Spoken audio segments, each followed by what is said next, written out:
the American push to Ukraine to fight on, don't accept neutrality, and so forth. This has been a project of the American deep state, of the military-industrial complex, dating back decades. And the target has nothing to do with Ukraine at all. It's destroying Ukraine.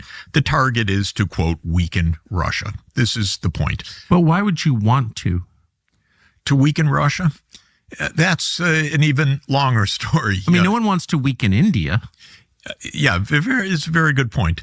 And someday when India succeeds, we will want to weaken India. So that's probably sooner rather than later. It's actually quite interesting. Maybe you'll make me digress right at the start. In the early years of this century, in 2000, 2001, 2002, the U.S. Relationship with China was just kind of normal, even keel. We had good business with China. And one of my dear friends with whom I somewhat disagree on some things and agree vociferously on other things, John Mearsheimer, the great political scientist, wrote a famous book called The Tragedy of Great Power Politics. This is his magnum opus. And in it, he says, at the beginning of the book, in around 2000, he said, the relations with China are quiet now, but when China gains power, we will go into conflict with China. And so this is to answer your question. Why would John Mearsheimer say that? Not because of anything China would have done, but because a big power will generate a reaction from the United States. That's his theory.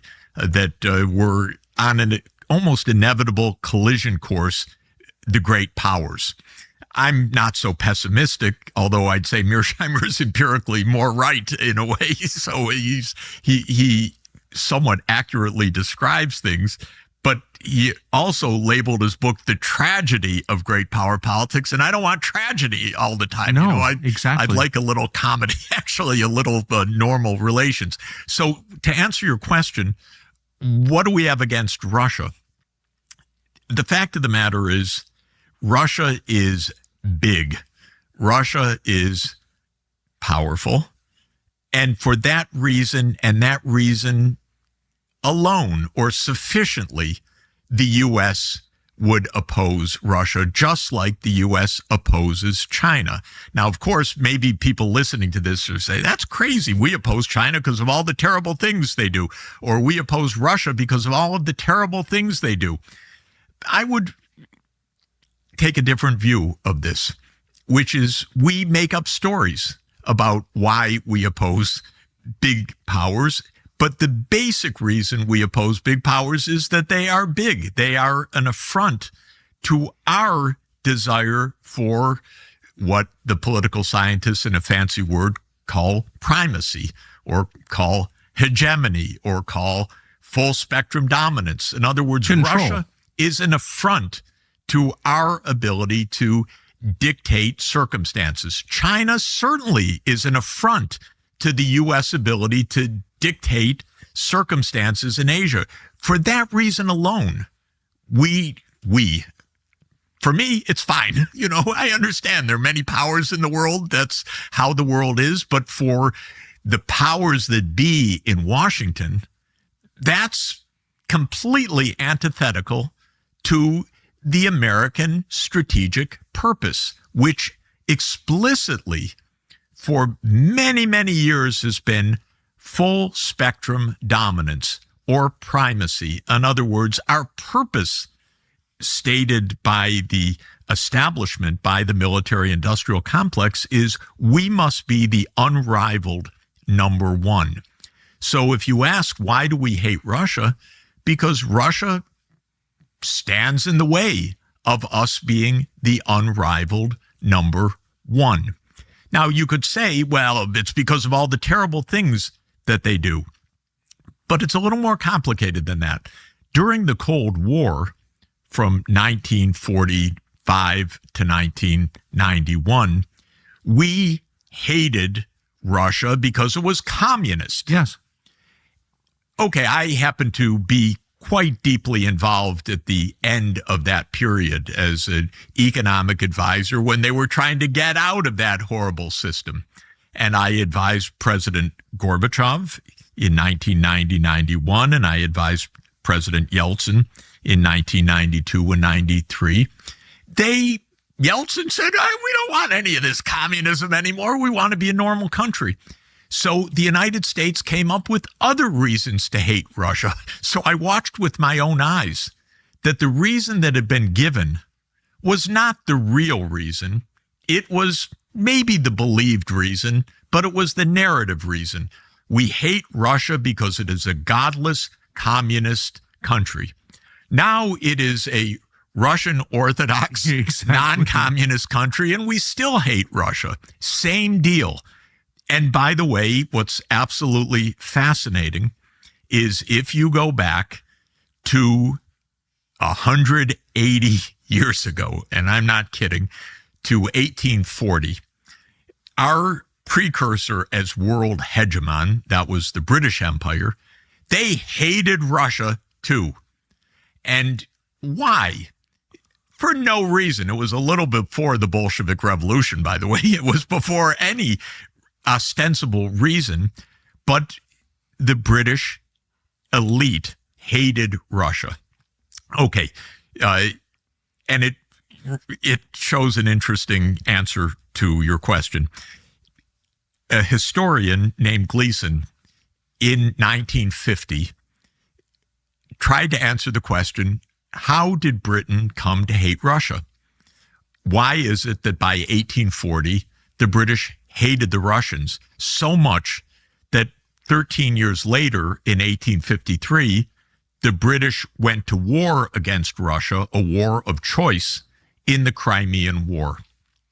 So this historian did an amazing job because it was before AI and being able to ask all these good questions. He went through all the archives. He went through all the speeches by British leaders, all the speeches in the House of Commons, all the articles written in the intellectual magazines from 1850 onward. And he posed the question. He said, we were allies of Russia in 1815 in defeating Napoleon. Yes. We were allies. Then, just 25 years later, we're enemies. What happened? So he goes through all of the speeches, everything. His conclusion in the end is remarkable. Nothing happened. There was no reason why Britain came to hate Russia, except Russia was big and therefore was an affront to the British Empire. And of course, the British concocted an idea, which was a completely bizarre idea. And that was that the Tsar was going to invade British India through the Khyber Pass.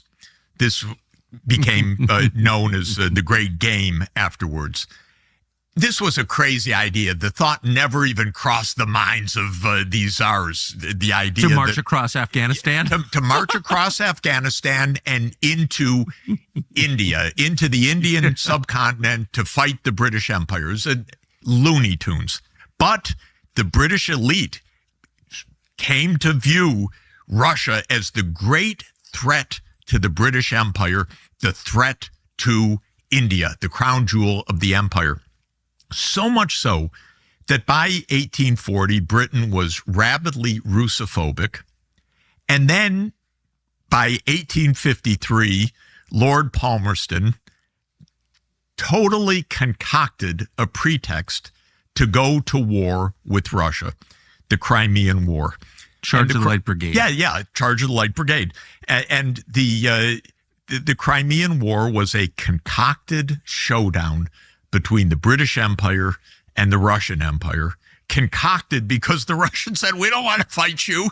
They had the Russians had challenged the Ottoman Turks and put some troops in Wallachia at the mouth of the Danube, and because the Ottomans had given some privileges to France that the Russians thought belonged to them. And then the British and the French threatened the Russians, and the Russians retreated. This is the prelude to the Crimean War. The Russians retreated.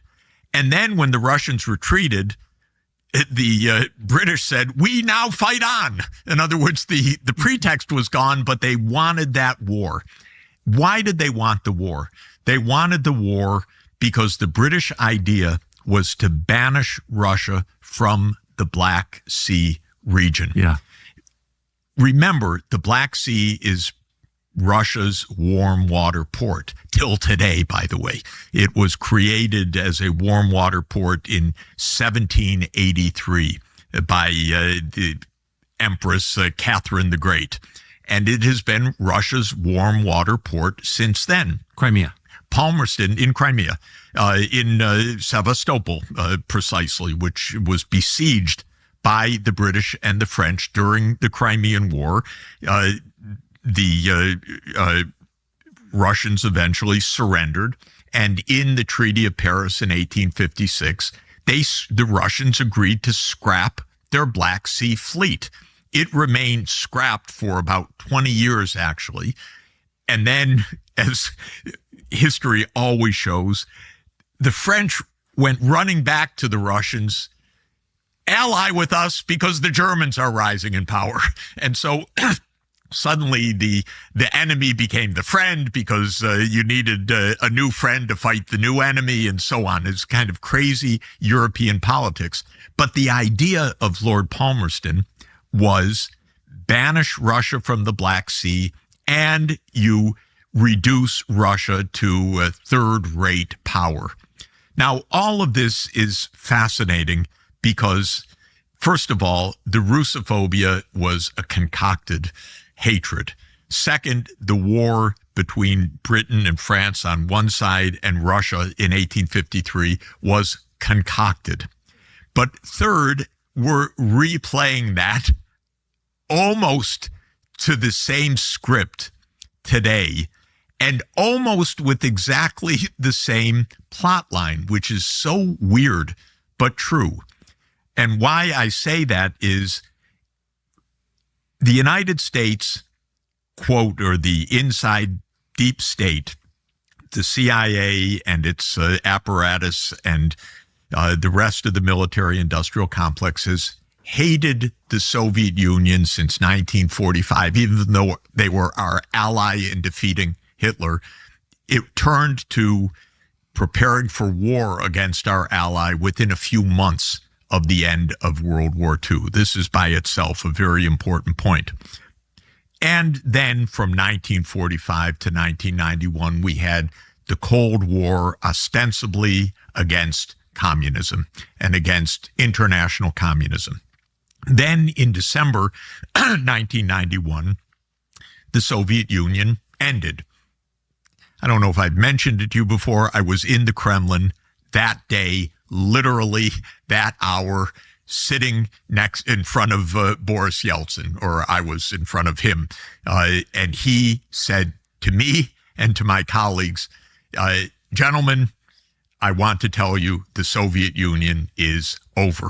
I heard it probably first in the world directly from President Yeltsin in December 1991. So here's a company.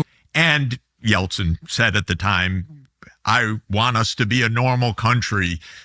We want a normal economy, Mr. Sachs. We want a normal democratic political system. We want to be friends with the United States.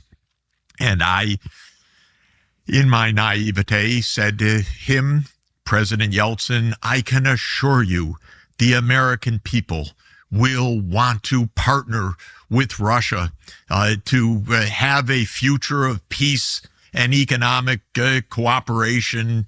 And I was completely convinced of it. I thought this is the most historic moment imaginable. I was pinching myself. Can you believe you're sitting in the Kremlin hearing from the president of Russia the end of the Soviet Union? And I had that blessing. It was unbelievable.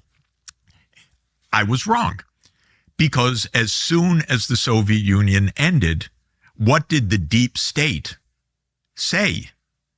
Well, they said, this is great. Now we need to dismember Russia too. Just like the Soviet Union broke apart on its ethnic lines, Russia is fragile. Maybe, as Big Brzezinski opined, maybe it'll be 3 different parts. Maybe there'll be a European part, a Siberian part, and a Far East part. The arrogance, the hubris is unbelievable on the American side. But the idea was, Cold War over?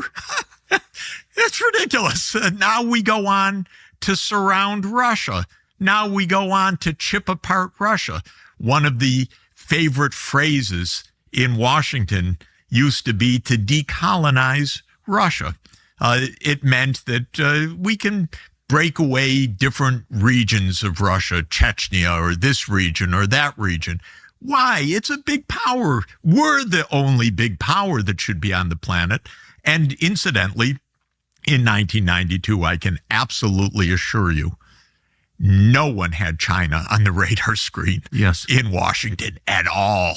China was rice-growing villages, maybe a counterpoint to help weaken Russia, or as it was used in this triangulation to weaken the Soviet Union. But it wasn't on anybody's radar screen as potentially a competitor or a threat or anything else. So the focus was on Russia, and it remained on Russia. And we know that the U.S. deep state, and again, by that, I don't mean just a figment of our imagination or a metaphor. I mean the CIA. I mean the rest of the intelligence agencies. I mean the Pentagon. I mean the armed services committees of the Congress. I mean the military contractors. They already, by 1992, had the idea of unchallenged primacy of the United States. And this became called neoconservatism afterwards. But it was early on. And of course, Cheney was our defense secretary in 1992, and Wolfowitz was his deputy, and all of the familiar figures that we came to know in the Iraq War and afterwards were on the scene. This was the end of Bush Sr., and they already concocted the idea of U.S. unipolarity or primacy or full spectrum dominance or hegemony, whatever term one wants to use.